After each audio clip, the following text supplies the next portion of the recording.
Primero de todo, disculpen una vez más por este contratiempo. Yo, como les decía, soy más presencial y de la vieja escuela, pero vamos a hacerlo así. Por lo cual, primero de todo, estamos ante unas circunstancias excepcionales y antes de empezar la conferencia, aunque hemos perdido ya algo de tiempo, quería, en honor de los más de 50.000 muertos que se está cobrando el COVID-19, que tengamos unos 30 segundos de respeto para ellos.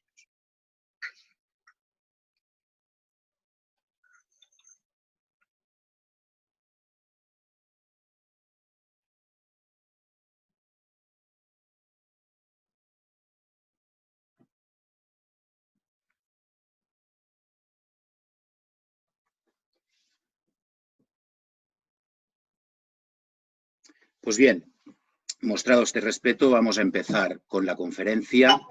En la primera parte de la conferencia, básicamente, daré datos que desgraciadamente no pueden ver las gráficas, pero intentaré explicarlo lo mejor posible, de la situación objetiva de los mercados financieros. ¿Dónde estamos? ¿Qué ha sucedido? ¿Qué ha sucedido con los diferentes tipos de activos? Y en la segunda parte de la presentación lo que intentaré es intentar vislumbrar, indagar, entender qué puede pasar en el futuro y obviamente es muy difícil poder predecir nada, pero sí que una serie de reflexiones me gustaría pues transmitírselas para ver qué nos puede deparar este futuro, sobre todo desde el punto de vista económico y de mercados. Miren, empecemos por la volatilidad. La volatilidad de estos días en los mercados es excepcional. Hemos llegado a niveles, normalmente la volatilidad está entre 10, 12 dólares, el índice VIX, que es el índice del mercado de derivados de Chicago, que nos dice lo nervioso o lo histérico que puede estar el mercado de valores. En el 2008-2009 llegamos a superar los 80 dólares y ahora también los hemos superado, los 80 dólares. Sí que es cierto que sobre todo en la semana que empezó el día 23, pues se rebajó algo esa volatilidad y estamos ahora alrededor de los 52 dólares. Sigue siendo elevadísima. Pero, insisto, tenemos que entender que en esta situación hemos llegado a niveles de volatilidad de los mismos del 2008. A nivel, y para ponernos en contexto, porque al final la historia nos sirve para poder comparar y para poder ver y a nivel relativo cómo estamos, una de las características de esta de esta crisis, es la velocidad. Todo se está desarrollando a una velocidad elevadísima. Y si comparamos lo que es la crisis del año 29, la del 87 o la actual, para que vean la velocidad de la caída desde los máximos, en el año 29, desde los máximos del S&P 500, el principal índice americano, se tardaron más de 40 días en llegar al máximo de la bajada, que era alrededor de un 30%. En el año 87 se necesitaron más de 35 días para llegar a una caída del S&P 500 del 33,2%. Esta vez, en solo 20 y pocos días, 23 días, hemos conseguido una caída del 33,9%, y esto sí que es una gráfica que no está actualizada a día de ayer, pero que nos enseña, ¿no? y nos muestra esa velocidad de la caída en el mercado de renta variable. Sí que es cierto que por sesiones individuales la caída más importante fue en el Black Monday del año 87, que en una sola jornada, en una sola sesión bursátil, caímos más de un 20%. Pero ya hablando del 29 o del 2020, ahí ya estamos parecidos, porque en el 29, el día que más cayó, fue un 12,3%, y el 16 de marzo cayó un 12%, el actual, 16 de marzo de la actual crisis. Por lo cual, tengamos claro que la velocidad de los acontecimientos a nivel sanitario, de economía real y de economía financiera es extraordinario esta vez. Y vamos a ver algunos tipos de activos, cómo han funcionado y cómo pueden funcionar. El primer activo, que muy se ha hablado muchísimo estos días, es el oro. Entonces, el oro sí que es cierto que desde el año 2000 aproximadamente ha ido teniendo una subida en precios, porque ha actuado como refugio. Y actualmente, y es uno de los puntos que un poquito nos descolocó a los que seguimos los mercados, en momentos en que caía con fuerza la renta variable, el oro durante unos días tampoco fue refugio y de hecho se correlacionó mucho con el S&P 500, por lo cual sigue siendo un refugio, yo diría, pero actualmente es menos refugio de lo que ha sido históricamente, y también nos da una idea de la magnitud de la crisis, que incluso un activo como el oro se ha correlacionado con el S&P 500, y los días que ha bajado con fuerza el S&P 500, el oro, no en todos, pero la mayoría de días, también ha bajado. Otro problema de fondo que tenemos, y que es el peor momento para esta guerra, que es la guerra del crudo, es con el precio del barril de Brent. El barril de Brent, tenemos un problema que se inicia exactamente aproximadamente a principios de marzo. Arabia Saudí se da cuenta, ya había estallado desde hacía tiempo la crisis del COVID-19 en China, se da cuenta de que quizás sea momento de reducir la oferta porque la demanda va a bajar por la posible desaceleración en ese momento, y ahora ya claramente la recesión que nos va a llegar. Y Arabia Saudí, de una manera, pues yo creo que con mucho sentido común, le presenta a Rusia, su socio en todo el tema del liderazgo de la producción de petróleo, aunque Rusia no está en la OPEP, pero está en lo que llamamos la OPEP+, que son los de la OPEP liderados por Arabia Saudí, y Rusia, con el que se ponen de acuerdo muchas veces. Esta vez no se ponen de acuerdo. Rusia no quiere rebajar la producción de barriles de petróleo, tendrá sus razones. Yo entiendo que la razón principal es que Rusia es un país que llamamos commodity, que básicamente su economía funciona con la exportación de petróleo, y no quiere rebajar esos barriles, que significa un menor ingreso a nivel del número de barriles vendidos. Pero claro, luego hay el factor del precio. Y a ese factor del precio, Arabia Saudí, muy disgustada con la negativa de Rusia, responde en esta guerra del petróleo, respondiendo con una producción récord de 12 millones de barriles al día. Eso hace que se desplome el precio del barril de Brent. Hemos de entender que hemos tenido caídas, estábamos alrededor de 68, 70 y hemos llegado a $21 por barril. Es una caída espectacular. Y claro, con esa caída hay que tener en cuenta un factor muy importante. Arabia Saudí y en general los países del Golfo Pérsico tienen un coste de extracción por barril de entre 9 y 17 dólares por barril. Puede soportar esos precios. Tiene poco margen, a 21 o a 20, pero lo puede soportar. Rusia no puede soportarlo porque el coste de extracción de barril en Rusia es bastante elevado, es alrededor de 42, 44 dólares por barril, y eso no lo puede sostener. Luego veremos que precisamente el índice de renta variable Rusia, respondiendo a esta guerra del crudo, es de los que más ha caído durante esta crisis. Y el efecto colateral es Estados Unidos. Estados Unidos durante mucho tiempo tuvo que importar petróleo, pero actualmente incluso puede exportar petróleo porque ha desarrollado en estos años la tecnología del fracking, que es muy útil, pero también es costosa. Le cuesta 35, 40 dólares por barril extraer. Por eso Donald Trump está nervioso, lógico, se pone manos a la obra, y ayer precisamente dice en un tuit, ya sabemos que Trump es un gran amante de los tuits, dice que ha hablado con su amigo el príncipe de la corona saudí, que este a su vez ha hablado con Putin y que espera que aproximadamente reduzcan producción en 10 millones de barriles. Eso automáticamente hace que los futuros del barril de Brent en Nueva York ayer, en un momento determinado, subieran un 35%, luego se va desinflando esta subida, pero en cualquier caso ayer hubo una subida importante en el barril de Brent, pero sobre todo cuando empieza a desinflarse esta noticia que parecía tan positiva es porque los rusos desmienten la conversación entre Putin y el príncipe saudí. Y luego una reflexión que yo hago es que reducir 10 millones de barriles al día, como ha dicho Trump, significa que Rusia y Arabia Saudita reducir su producción en un 45%.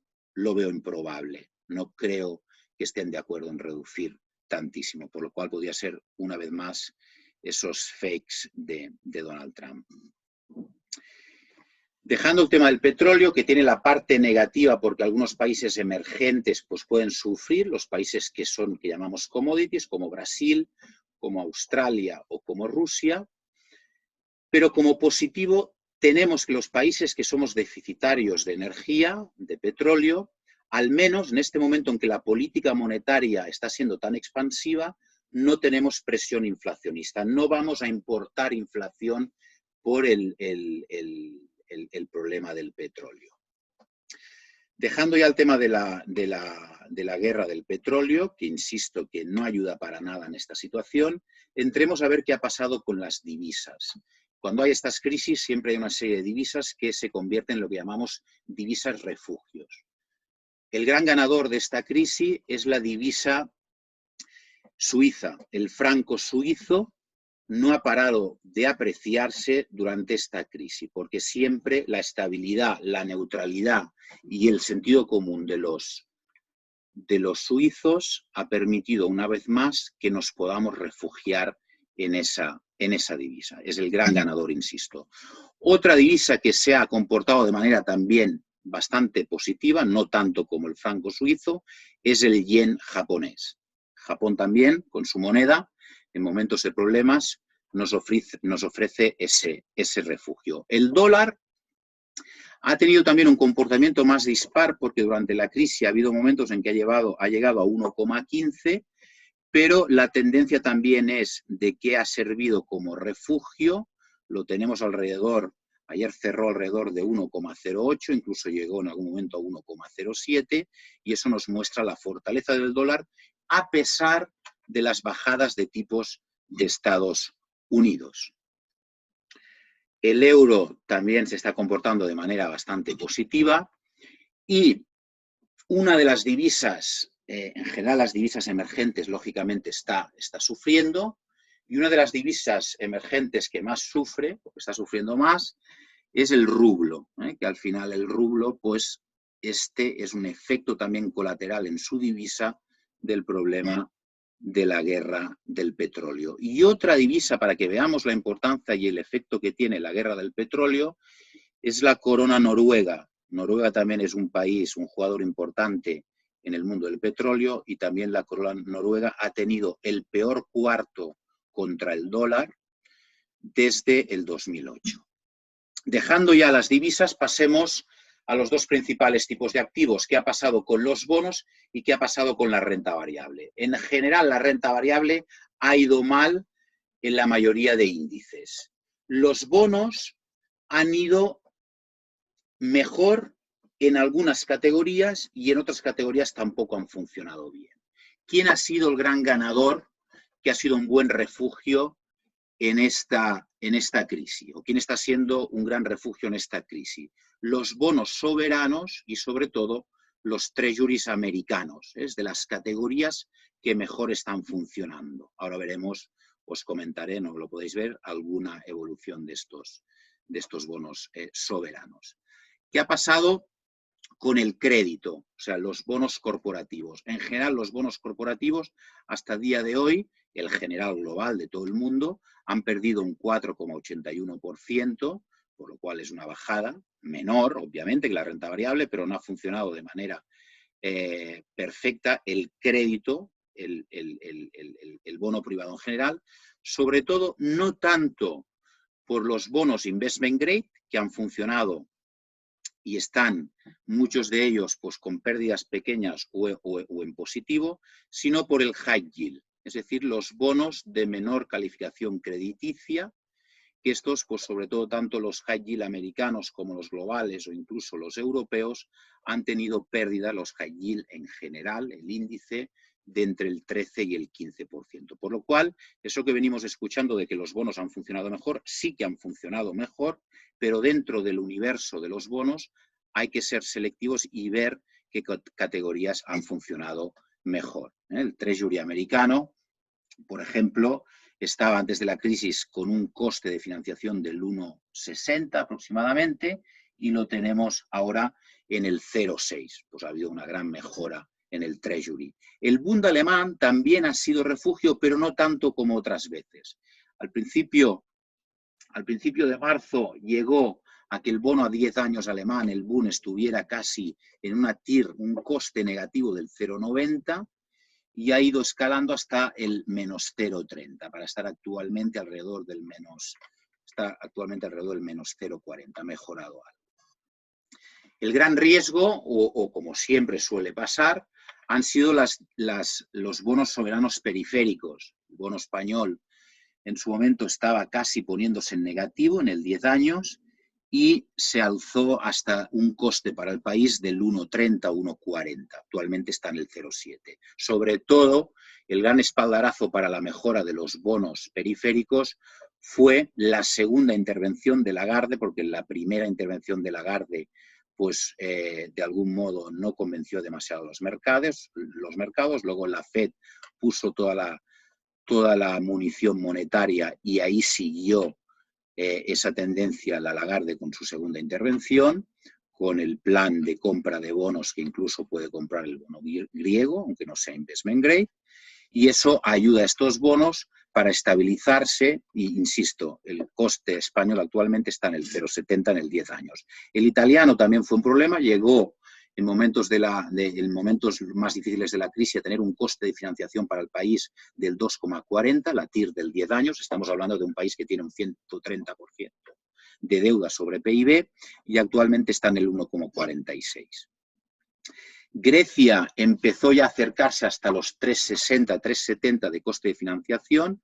Recordemos, lo he comentado muchas veces, para los que me escucháis por primera vez, que un coste de financiación para un país del 7% es camino seguro al default del país. Es lo que pasó en el 2008 con Portugal, Grecia, Irlanda y demás.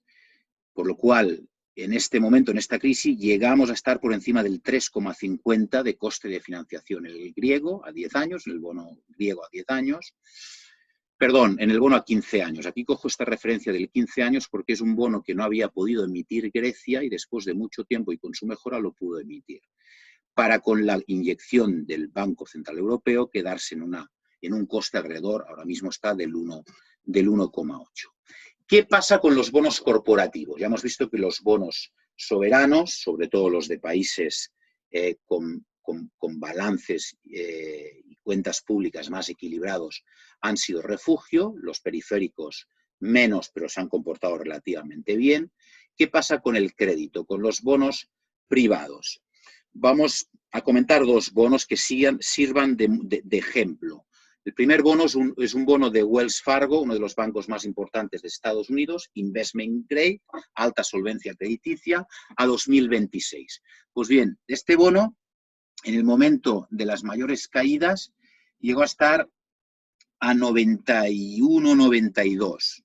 Estos bonos se emiten todos a 100, pues llegó a 91, 92. Desde sus máximos estábamos hablando de una caída alrededor del 14%, pero ha recuperado con una rapidez importantísima y vuelve a estar actualmente a 101,5 aproximadamente. Por lo cual, sí que es cierto que en un momento de la crisis estos bonos también cayeron, menos que los bonos high yield, pero la recuperación ha sido muy rápida y no está en los máximos a los que llegó a principios de marzo, este bono, por ejemplo, pero ya está a los niveles de TIRES. Actualmente, si compras este bono, hay un rendimiento del 2,72 de septiembre del año pasado. Es decir, está a niveles de 6 meses. Está a los mismos niveles de hace medio año, por lo cual está muy estable. Este es un ejemplo. Hay otros, pero este es uno que es bastante ilustrativo. Los bonos high yield, dentro del bono high yield hay muy buenos bonos. Hay otros muy malos bonos. Ponemos un high yield que a nosotros nos gusta, que es el bono de ThyssenKrupp con un cupón del 2,5. Este bono, aquí la caída sí que es más importante porque es un bono que pasa de estar a 105, 104, 105, pasa a 74. Por lo cual ya veis que en el high yield la caída es más importante para recuperar también con cierta rapidez y ponerse a 87, pero este valor de 87, que es un rendimiento o un coste para la compañía del 5,5, estamos hablando de niveles ya en este caso de principios del 2016, por lo cual fijaros la gran diferencia con el bono que os acababa de comentar. Quien comprara, nosotros lo aprovechamos para comprar algunos bonos para nuestra SICAV de ThyssenKrupp y lo compramos precisamente a 74, nos significa un rendimiento del 9,24%. Dejamos ya el mundo de los bonos y entramos en las acciones. Aquí realmente es donde han habido las tortas de campeonato. Lo que llevamos desde el 1 de enero hasta día de ayer, el cierre de ayer, hay índices como el de Brasil o como el de Rusia. El de Brasil ha caído un 37%, llegó a estar por encima del 40%, y el de Rusia un 33% y también llegó a estar por encima del 40%. ¿Qué pasa en los principales índices del mundo desarrollado? Pues que, por ejemplo, el SP500 tiene una pérdida del 23% a día de ayer, que el Eurostoxx 50, el de referencia para Europa, tiene una pérdida del 28%, y que el índice chino, y que esto sirva como esperanza, el CSI 300, que ya ha pasado la peor parte de la crisis, tiene una caída de solo el 8,84% desde el 1 de enero. Es decir, las tortas, señores, son de campeonato. Estamos hablando de pérdidas de 2 dígitos con toda claridad y en algunos casos llegamos a estar por encima del 40%. Y además con muchísima rapidez, lo que les comentaba al principio. ¿Aquí qué ha pasado con las acciones? Pues aquí sí que no podemos, digamos, agregarlo tanto como el tema de los bonos, porque son mucho más dispares, pero sí que para posibles estrategias ante esta crisis hay que intentar buscar valores que sean refugio o que tengan una historia que pueda ser historia para el futuro en este mundo diferente que tendremos cuando pase el COVID-19, que esperemos que sea cuanto antes. Y una de ellas es una compañía americana que se llama Teladoc Health, que es una compañía que se dedica al sector sanitario tan necesario en este momento, pero de manera telemática. Lo que estamos haciendo ahora nosotros, que yo soy un desastre. ¿Por qué de manera telemática? Porque da diagnósticos, en los casos que se pueda, obviamente, a través de videoconferencias y de llamadas. Obviamente, como hemos visto que después de muchísimos años de infrafinanciación de los recursos sanitarios de los países, resulta que ahora no tenemos UCIs suficientes y no tenemos recursos médicos suficientes a pesar de la encomiable labor de este colectivo sanitario. Pues resulta que esta acción, desde el 1 de enero, quien hubiera puesto el 1 de enero en esta acción 100.000 euros, tendría ahora 190.000 euros, y quien lo hubiera puesto en el SP500 tendría 87.000. ¿Qué quiero decir?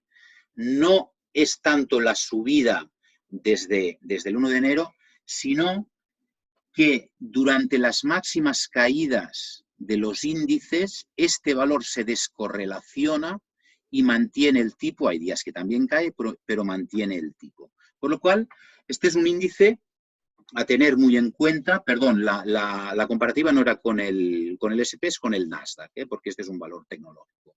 Y esta es una posible idea, una idea de riesgo, un valor del Nasdaq, un valor de un mercado o de una nueva tecnología pues que tiene mucho recorrido, pero también hay mucho por hacer. Pero estoy seguro que lo que es todo el tema sanitario online se va a desarrollar mucho más. Otra compañía que ha funcionado muy bien, basada en Barcelona precisamente, es Cellnex. Cellnex, que se dedica a todo el tema de las antenas de telecomunicaciones para todo el tema de la telefonía móvil, tiene una gran posibilidad, gracias a su músculo financiero, de aprovechar esta crisis para comprar y expandir su cuota de mercado a nivel europeo, que está muy atomizada. para conseguir pues, mayor cuota, mayores ingresos y mayor margen. Esta compañía también que me hubiera puesto, en este caso vemos a un año, en el gráfico anterior, perdón, era desde un año atrás, no desde el 1 de enero, pues lo he dicho mal.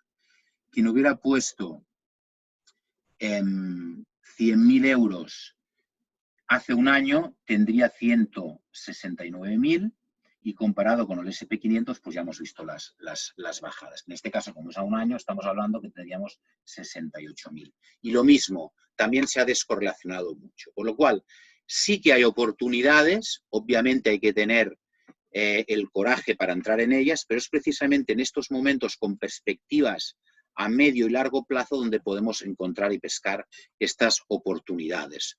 Donde no tenemos ahora mismo oportunidades, aunque probablemente por valor estén mucho más bajos y con PERs muy bajos, es en sectores como, por ejemplo, el sector turístico, el sector del ocio, el sector de las aerolíneas. Yo aquí, de hecho, os doy 4 datos que me parecen muy reveladores para que veamos la dureza de esta crisis en este sector, el de las aerolíneas, que no lo tuvimos para nada en 2008. Si comparamos la gente que pasó por los controles de seguridad de los aeropuertos americanos hace un año, en 2019 pasaron alrededor de unos 2,3 millones de personas. A principios de marzo de este año pasó más o menos el 99% de esos 2,3 millones, aproximadamente lo mismo. Ahora mismo, después del cierre de muchas fronteras y de restricciones a los vuelos, estamos hablando que actualmente el porcentaje respecto al mismo momento de hace un año es solo un 7%. Un 7% de la gente que pasa por los controles, por lo cual este tipo de compañías, obviamente, aunque estén baratas, no es el momento de comprarlas porque muchas de ellas van a necesitar recursos públicos y algunas las van a conseguir y otras no. Otro sector, por ejemplo, que ha estado muy tocado y hay que evitar a toda costa es el sector de los cruceros de lujo. Hay una compañía que se llama Carnival, basada en Florida, en Estados Unidos, que se dedica a los cruceros. Esta compañía, quien tuviera 100.000 euros invertidas en esta compañía hace un año, actualmente solo tendría 15.000 euros. La caída ha sido de campeonato y mucho mayor que la caída que hemos tenido en el índice principal. Comparando bonos con acciones, y voy terminando la parte de activos para entrar en la parte que yo creo más interesante, que será la parte de las perspectivas a futuro. Si comparamos el SP500 y el Barclays Global Aggregate, que es el índice que utilizamos para ver la evolución de los bonos, si hubiéramos puesto 100.000 euros en abril, actualmente en el índice de renta variable tendríamos 86.000 y en el índice de renta variable de bonos, perdón, tendríamos 104.000. Por lo cual, en un año es un 4%, para todos los que dicen que la renta fija no da nada, sí que da, porque este índice, aparte que nos muestra una estabilidad mucho mayor, dependiendo, insisto que lo he explicado antes de las categorías, nos estaríamos en positivo un año. Es decir, nos muestra esa estabilidad que buscamos. Y ya pensando también un poco a futuro y comparando qué pasó desde la anterior crisis. Si nosotros cogemos el 1 de enero del 2017 y vemos lo que pasó con el SP500, en marzo del 2009 había perdido alrededor de un 50-55%, pero en 2013, al cabo de pocos años, unos 5 años aproximadamente, desde el inicio, desde los picos anteriores que eran en 2007, este índice ya está a esos niveles de máximos del 2007. Y a partir de ahí continúa una escalada que le llevó a tener, si cogemos 100.000 euros en enero del 2007, se hubieran convertido en 240.000 euros en los máximos de febrero de este año. Con las caídas, esto se ha convertido en 174.000 euros, por lo cual la caída es importante, pero este índice estaba muy por encima y necesitó desde los picos de 2007 unos 5 o 6 años para volver a estar a nivel de esos picos. Las acciones europeas, y cogemos aquí el índice Eurostock 50 europeo, el de referencia, desde esos máximos de 2007 aún a día de hoy, y antes de incluso de esta caída, cuando estábamos en niveles interesantes en febrero del 2020, nunca superó los niveles de 2007. Es decir, en estos 13 años el Eurostock siempre ha estado por debajo. Quien tuviera 100.000 euros el 1 de enero del 2007 tendría ahora 65.000. Eso lo digo porque esa comparativa entre los dos índices, pues las caídas sufridas por la renta variable americana venían de un buffer, digamos, de mucho más oxígeno, porque las subidas habían sido, pues como os he dicho, del 270%, pero en el caso europeo no, por lo cual quien ha estado más en acciones europeas, obviamente esta crisis ya venía, que no había recuperado la gente que había entrado, obviamente, antes del 2007. ¿Y qué ha pasado con los bonos? Si volvemos a coger el mismo índice que os decía antes, el Barclays Global Aggregate, los bonos desde los máximos de la renta variable en 2007 estaría ahora, si hubiéramos puesto 100.000 euros, en 156.000 euros. Mucho más estable, por debajo de la renta variable americana, pero muy por encima de la renta variable europea. Este gráfico, que no lo podéis ver, pero os lo podemos mandar a través del email, es un buen gráfico para entender qué puede suceder en los meses y años a venir. Dejamos ya la parte más de mercados, de activos financieros, para entrar en política monetaria. En política monetaria la respuesta es excepcional. Estoy muy contento por la respuesta de la mayoría de bancos centrales del mundo. Estamos a nivel global, la mayoría de bancos centrales del mundo, entendiendo que estamos ante una crisis sin precedentes y no nos van a dejar solos. Hay un clarísimo seguimiento de la Escuela Monetarista de Chicago, de Milton Friedman, en su máxima expresión. No solo en inyectar liquidez a los mercados a través de la compra de bonos, Japón incluso lleva tiempo y ahora aún más comprando acciones o ETFs, y el Banco de Inglaterra el otro día nos dijo con un movimiento también sin precedentes que no solo iba a comprar bonos, sino que iba a comprar también acciones. Pero la máxima expresión y quizá lo que más, acciones, bonos corporativos, porque compraba bonos soberanos, me vuelvo a explicar, disculpar.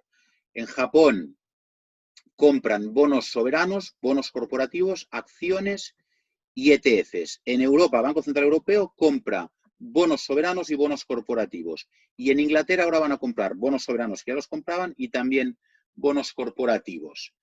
Y la máxima expresión, que precisamente en un artículo que escribía el pasado mes de noviembre, si no recuerdo mal, hablaba de que aún no se había utilizado, pero se estaba hablando cada vez más en círculos universitarios y de banqueros centrales, es lo que llamamos el helicopter money o el dinero del helicóptero. Esta es la máxima expresión de la Escuela de Chicago de máxima liquidez a los mercados, que es directamente ingresar cheques a la población para poder superar las crisis de liquidez y de solvencia que puedan tener. Obviamente tiene problemas el dinero del helicóptero, porque eso de algún modo no fomenta o deja en peor situación a esas personas que han estado ahorrando para los tiempos de lluvia.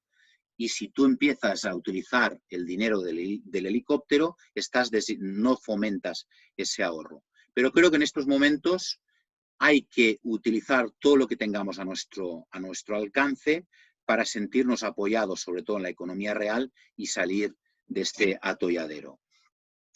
Y entrando ya en la política fiscal, y aquí yo creo que es una de las crisis en la que la política fiscal, la de los gobiernos, es de mayor importancia, no estamos tan contentos. Hay muchas más variaciones en función de los países. Sí que obviamente hay una serie de batería de medidas importantes, pero en muchos casos insuficientes. Hemos de entender que la paralización de las economías. Y estamos hablando de paralizaciones de confinamientos, en algunos casos, de solo 2 semanas, en otros 3, depende de los países. En el caso de Estados Unidos, que como quien dice, acaban de empezar con el confinamiento, el incremento de la gente desempleada que pide el subsidio de desempleo ha sido una cosa nunca visto en los datos históricos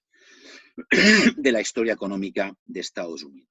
Estamos hablando de un incremento en la última semana de 6,6 millones de personas que piden el desempleo, pero es que en la anterior semana fueron otros 3 millones. Estamos hablando de que prácticamente estamos hablando de 10 millones que en 2 semanas, 10 millones de personas que en 2 semanas están pidiendo el desempleo. Esto es un efecto muy directo de los riesgos que tiene el confinamiento, que luego hablaremos y diremos algunas cosas que probablemente no sean muy agradables, pero creo que hay que hacer la reflexión en voz alta. Pensemos que el desempleo de Estados Unidos estaba en el 3,50%, 3,5%, pleno empleo. Probablemente se vaya a Estados Unidos con cierta rapidez al 15% de desempleo. Y en España ayer tuvimos los datos, en la serie histórica que tenemos, la subida en un mes de toda la serie histórica se produjo en el mes de marzo. Más de 300.000 personas pidiendo el desempleo. Y aquí dejamos de lado los ERTES. Estamos hablando realmente de gente que se va al desempleo. Para compararlo y para ponerlo en contexto, en 2009, el peor mes en incremento del subsidio de desempleo fue en enero del 2019 con 200.000 nuevas solicitudes. En este marzo pasado, 300.000. Si bien es cierto que en el peor momento de la crisis española, que llegamos con retardo y se mostró con toda su crudeza, fue en 2012, llegamos a un desempleo del 26%, que eran casi 6 millones de personas desempleadas. Actualmente estamos en el 13,7%, estamos hablando de la mitad aproximadamente, y son 3,5 millones. Pero si continuamos con las actuales medidas de confinamiento y sin una respuesta más contundente a nivel de política fiscal, probablemente vamos a seguir viendo datos empeorando. ¿Qué se propone desde el mundo de la política fiscal? Vuelve a ser más importante que nunca y vuelve a estar de más actualidad que nunca el señor John Maynard Keynes, la escuela keynesiana. Y ahí una persona que quien me conoce sabe que yo la sigo muchísima y tengo un altísimo respeto porque me parece que es probablemente uno de los mejores banqueros centrales que hemos visto, que hemos conocido, el señor Draghi, famoso por su intervención en 2012 para salvar el euro con el whatever it cost, haré lo que sea necesario, y la parte importante, dijo, y creerme, será suficiente. Desgraciadamente este señor lo tenemos ahora mismo fuera de circulación, no está, fue sustituido por Lagarde y ya no está en ningún puesto oficial, no tiene ningún rol. Pero lo que diga este señor a mí me parece de más importancia de muchos de los que están en roles oficiales, como por ejemplo la señora van der Leyen, que me parece que tiene que mejorar mucho a nivel de Comisión Europea. ¿Qué nos dice Draghi? En un artículo de marzo en Financial Times, que será también uno de los artículos para la historia económica, para analizarlos y para ver que si los seguimos esa es la receta, nos dice muchas cosas, pero los resumo. Rapidez en la toma de decisiones, luego lo comentaremos. Estamos entrando, ya estábamos, pero entramos aún más de lleno en una era, y es necesario, de endeudamiento público. Hay que dar garantías públicas al crédito privado. Hay incluso que condonar deuda privada si es necesario. Tiene que haber solidaridad europea, esto lo dice el señor Draghi, y hay que evitar daños irreparables a las empresas para que cuando salgamos de esta recesión no sea irremediable para algunas empresas volver a continuar con su actividad. A ver, la rapidez en la toma de decisiones y la solidaridad europea están, como siempre y una vez más, la Unión Europea, pero para mí esta vez creo que es la definitiva, brillando por su ausencia. Están brillando por su ausencia. Cuando habla señor Draghi de solidaridad europea, está hablando sin decirlo, porque crea mucho nerviosismo la palabra, los eurobonos. ¿Qué son los eurobonos? Que ahora también se llaman coloquialmente los coronabonos, que para mí es una de las piezas fundamentales para que esta política fiscal se pueda llevar a cabo. ¿Por qué es fundamental que se puedan emitir los eurobonos? Porque hay economías como la holandesa o como la alemana que tienen unas cuentas públicas mucho más equilibradas que, por ejemplo, la italiana o la española. Y llevan razón el bloque del norte de Europa quejándose y diciendo ¿dónde han ido vuestros recursos, por ejemplo, en España, que ha tenido un trienio creciendo al 3%? Llevan razón, porque no se ha hecho una buena gestión de ese crecimiento y ahora mismo tenemos poco margen de política fiscal porque tenemos una deuda del 100% del PIB y Italia del 120%. Llevan razón, llevan toda la razón. Pero también hay que decirles, o yo les diría, que si en estos momentos en que la política monetaria está respondiendo, la política fiscal a nivel europeo no responde, este puede ser el fin de la Unión Europea. Porque como decía muy bien Conte en la última reunión que tuvieron, que acabó en desastre, porque no se acordó nada y encima se ha tenido que posponer 15 días la búsqueda de una solución, sin esa rapidez en la toma de decisiones que nos pide Draghi, pues este señor decía, a ver, si en estos momentos excepcionales, que lleváis toda la razón, porque a lo mejor no hemos hecho los deberes, no hay solidaridad europea para emitir bonos solidarios, los eurobonos son bonos con responsabilidad solidaria, es decir, si emitimos un eurobono, significa que el coste de financiación será menor porque responden los emisores, son todos los países de la zona euro, por lo cual nos aprovechamos de la buena salud financiera de Alemania o de Holanda, nos aprovechamos desde los países periféricos, es cierto, pero este es un momento en que precisamente, y nos lo dice Draghi, hay que tener esa solidaridad para intentar salir del atolladero. Luego ya analizaremos, luego ya veremos qué se ha podido hacer bien o mal en cada una de estas economías. Pero sí, como decía Conte, un primer ministro que por cierto creo que es muy decente y que está incrementando muchísimo su popularidad en Italia, todos cierran filas en torno a él y está con una popularidad del 61%. Si, dice Conte, si no, en este momento, no tenemos esa solidaridad europea, Unión Europea, ¿a qué me sirve a mí la Unión Europea? Tengo que buscar yo la solución solo y por mi cuenta en Italia. Lo haré. Pero me será mucho más difícil y la Unión Europea va a dejar de tener sentido. Por lo cual, para todos esos altos funcionarios que parece que de Bruselas, que parece que no han aprendido nada de la salida del Reino Unido de la Unión Europea, esta es la vez y la oportunidad que tienen, y espero que en la próxima reunión, que debería suceder en unos 10 días, cambien de postura y no digan lo que están diciendo, que es que su fondo para contingencias actualmente es suficiente y que no tenemos que hablar de los coronavirus. Espero que vayan cambiando de opinión, porque si no puede ser este el fin de la Unión Europea. La era de endeudamiento público, nos habla también Draghi, ciertamente, hay que endeudarnos públicamente, hay que ser keynesiano. Es un problema para países ya muy endeudados, pero ahí, por ejemplo, hay un estudio muy interesante de dos profesores, Saez y Zuckman, de Berkeley, que nos dicen el gobierno tiene que ser el comprador de último recurso.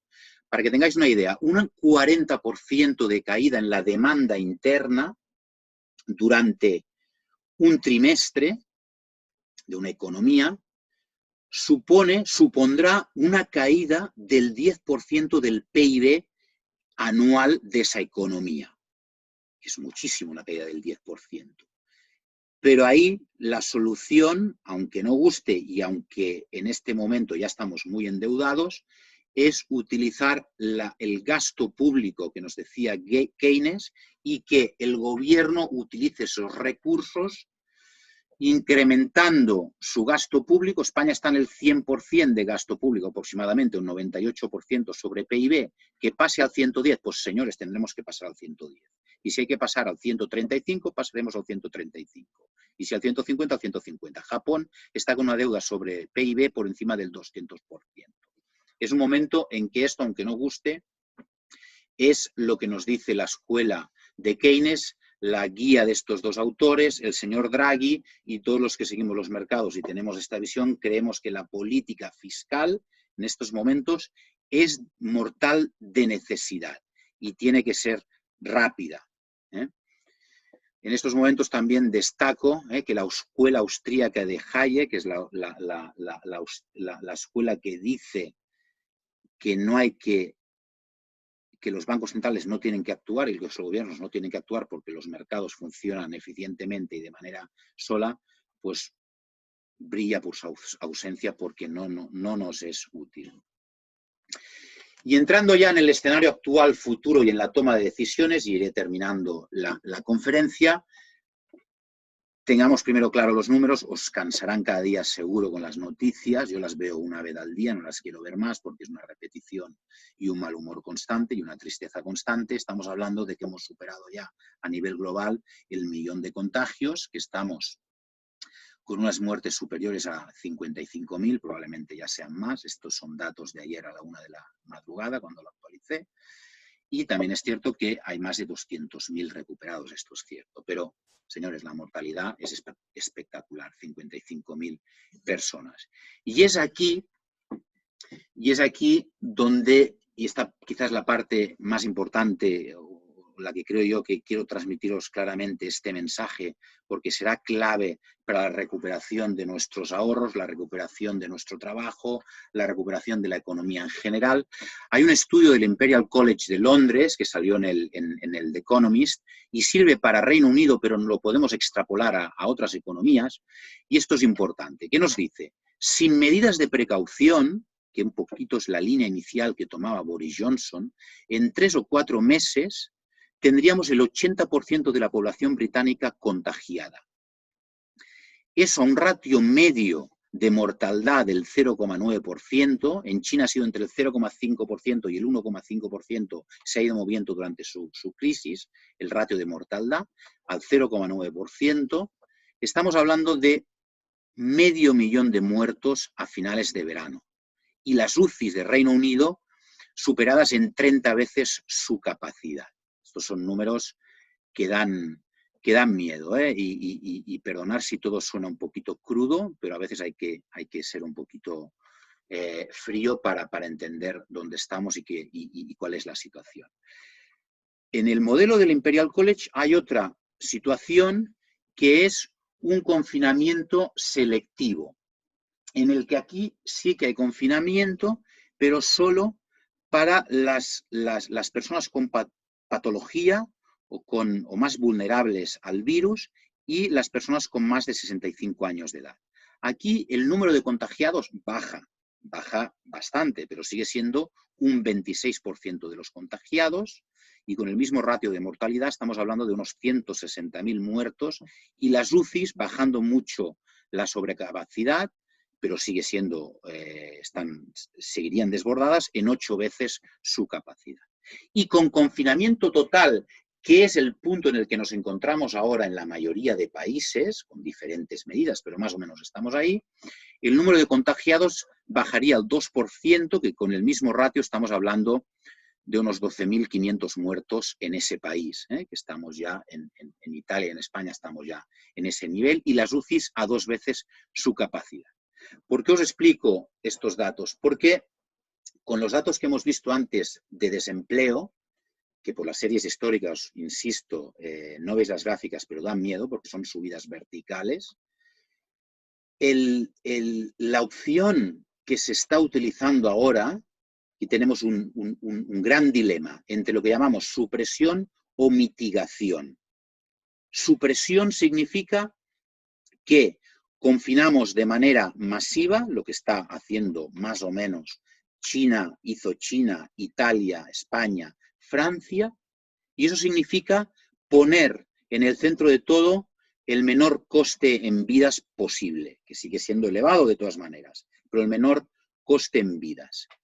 Esto económicamente, por los estudios y por toda la información que he ido recopilando e investigando, podría ser insostenible en 2-3 meses. Insostenible quiere decir que la economía cerrada 2 o 3 meses no se reprende, no se recupera en pocos meses, se recupera en muchos años o décadas. Ese es el riesgo de esta supresión. ¿Cuál es la otra alternativa? Alternativa durísima, probablemente éticamente muy fea y muy dura. Es la mitigación. La mitigación es la solución que está tomando Suecia, en que el confinamiento es selectivo, mucho menos extensivo a todo el mundo. Un poquito es la idea de Israel, o es la idea que inicialmente, que luego han ido cambiando, pero es la idea inicial que daba Estados Unidos y Reino Unido, con las críticas de todos, incluida la mía, a Boris Johnson y a Donald Trump. ¿Cuál es el problema de la mitigación? Que el mayor coste está en las vidas perdidas. Hay un número mucho mayor de vidas perdidas, pero es económicamente sostenible. El otro día nos lo decía Macron también. Intentaremos perder el menor número de vidas, pero si estas vidas después han perdido sus medios de existencia y no pueden sobrevivir en la existencia diaria, esto es un problema probablemente histórico en muchísimos años.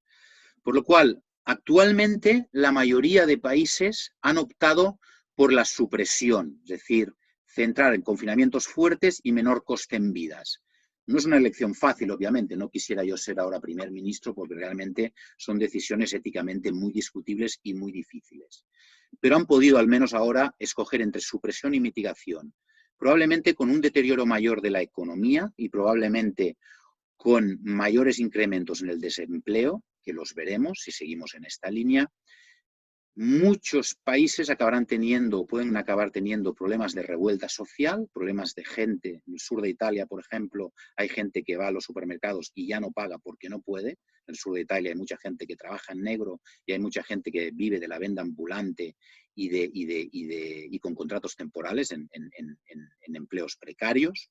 Están ya muchos de ellos no pagando cuando van a los supermercados. Por lo cual, esta presión del enrarecimiento y la peligrosidad social de muchos países y ese mayor deterioro día a día y mes a mes y semana a semana, de la economía, puede que esta disyuntiva, que actualmente es posible elección entre los gobernantes, pasen a no tener elección y tengamos que pasar a la mitigación, con todo lo duro que es, porque hay un mayor coste en vidas. Sí que es cierto también que el mayor coste en vidas en el coronavirus, pues obviamente porque es tema de actualidad y porque es la crisis que estamos afrontando en este momento, le damos una importancia importantísima y la tiene. Cualquier vida humana tiene importancia.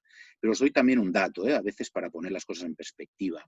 En el año 2016, que son los últimos datos de la institución pertinente en Estados Unidos, hizo un estudio en el que nos dice que una de las mayores causas de muertes en el mundo, que es la de accidentes de tráfico, produjo en el año 2016 1,35 millones de muertos. Estamos hablando de 3.698 muertes al día.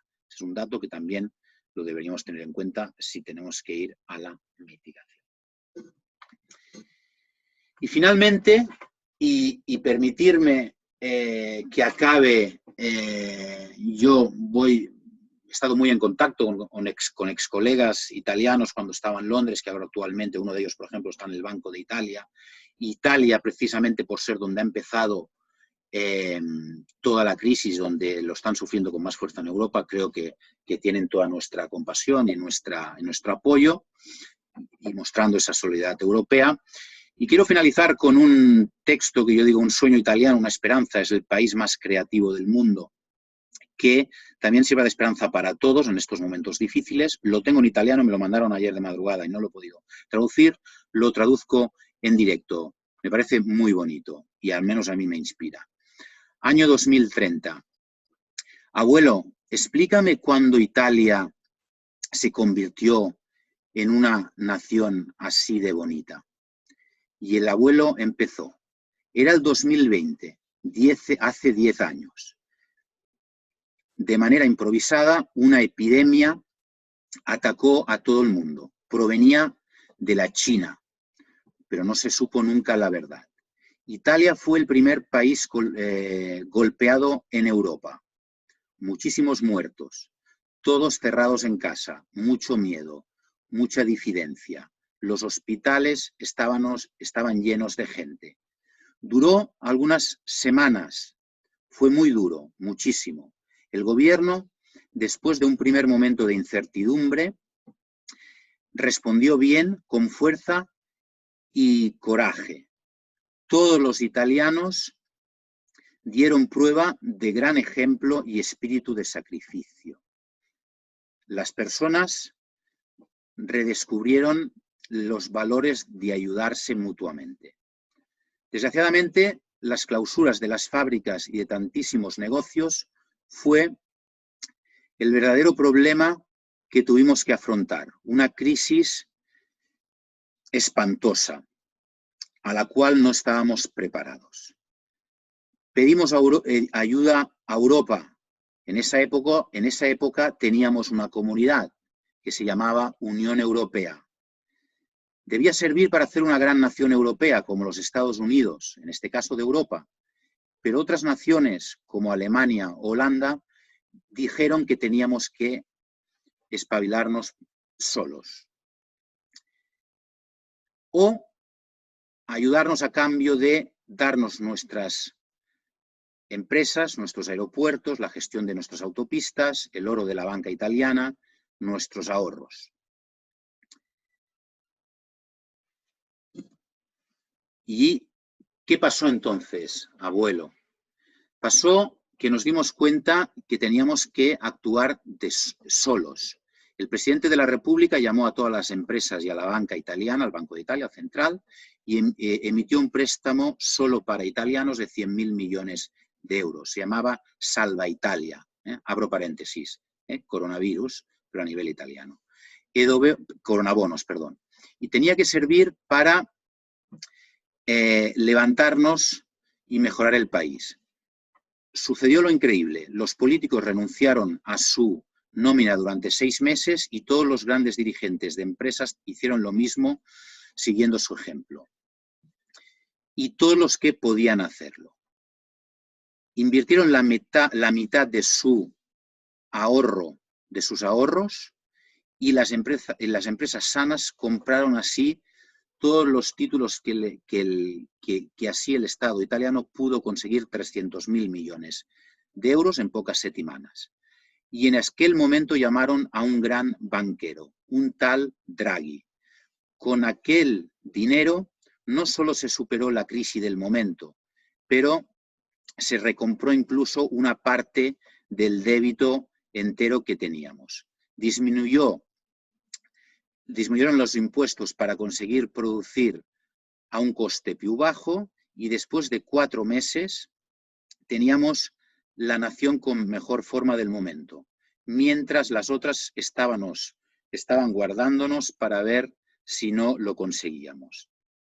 Algunas compañías que habían deslocalizado su producción fuera del país, como Fiat, volvieron a Italia. En aquel momento bajaron los horarios de trabajo para conseguir que todos pudieran tenerlo y no perder tiempo para estar con la familia. La mayor facturación consiguió recomprar el débito que habíamos hecho en el pasado. Estábamos así orgullosos de ser italianos. Fueron años de gran intensidad emotiva y redescubrimos de ser un gran país, afortunado porque vivíamos en el país más bonito del mundo. Gracias, abuelo. Mañana me la vuelves a explicar. Es una historia así de bonita. Esto, algo emotivo, algo exagerado probablemente, pero con esa creatividad italiana, creo que, si os fijáis, lanza algunos mensajes y entre ellos, desgraciadamente, no está el de la solidaridad europea y la posibilidad de tener que hacerlo todos de manera solos o con poco ayuda de la Unión Europea. Y también una voz que cada vez está más en Italia, que está golpeado fuertemente con la crisis actualmente, que es la posibilidad de que Mario Draghi haga un gobierno de concentración y pase a liderar ese país. No lo creo, pero bueno, es una historia que es bonita. Y terminaré también con esta esperanza y con este aviso del artículo, extraído del artículo de Mario Draghi en el Financial Times el 25 de marzo del 2020, de este año. La pandemia del coronavirus es una tragedia humana de potenciales proporciones bíblicas.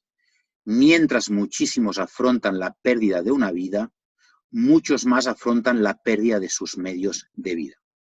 Y estas palabras nos vienen a decir que probablemente este cierre de la economía no será el futuro y poco a poco se va a tener que continuar abriendo esta posibilidad, por dura que sea. Muchísimas gracias. Perdonen el problema que no he conseguido que vean el PowerPoint. Espero que haya sido de utilidad. Me gusta siempre en las conferencias luego también poder hablar y que me hagan preguntas, pero en este caso no es posible. Cualquier cosa estaremos encantados de contestarlos en nuestro email info@slm-medio-afi.es. Muchas gracias, mucha suerte y cuídense muchísimo. Gracias.